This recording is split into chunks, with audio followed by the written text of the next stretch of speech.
Stakeholder management, the dreadful two words within procurement. And today's video is dedicated to a thing or two that I've learned about how to manage stakeholders in my span of 2 decades within procurement.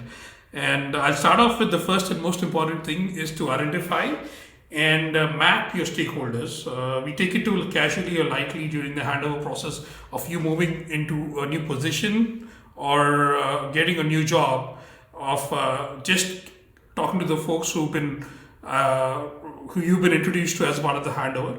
But it should be proactive from you as procurement to identify all your stakeholders, not just folks from business or people who you're procuring items for, but also finance, legal, whoever you might say on planet Earth within your organization that might come, that you might need to interact. And it's important that you meet them, make yourself available for them, and let them know that what you are and what you want to accomplish as a part of that role, and also understand what their goals are as a stakeholder as well. The next one is build a strong relationship. How do you build a strong relationship? By understanding what is their work style, what is it that they're procuring, what are the usual issues that they face ahead of time, not just that when you face an issue, that's when you think about it, right? That's how you build a strong relationship. And again, mapping yourself to them does really help. The previous step helps in building a strong relationship. Now, the next key thing that I've seen that has helped me in particular is having effective communication with your stakeholder. And this means that there's clarity in what you are there, what your role is, and how you can help them.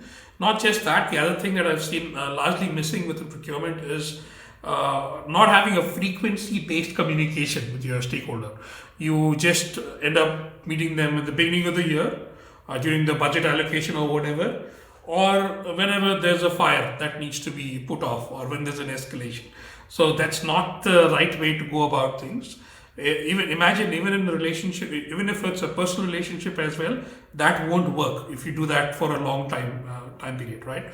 So it's important that you effectively communicate on a frequency basis. You do have touch base calls and involve yourself with them and understand what the latest trends are within the market, so that it shows that you are delivering value as procurement.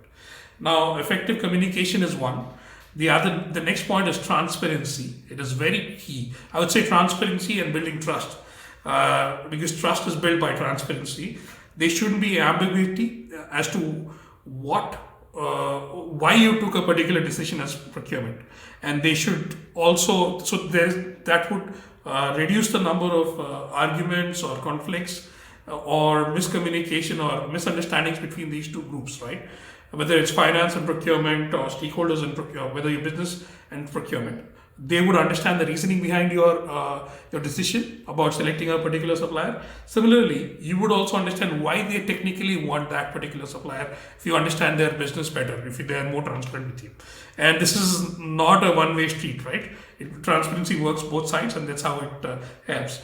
Last and the most important point is, what's the point of doing all this if you don't evaluate and measure and get feedback from your stakeholder? And as a part of evaluate, measure, and gain feedback, you need to listen as procurement. And even though you don't agree with what the feedback is, at first listen, then introspect. You don't need to give the answer right then and there.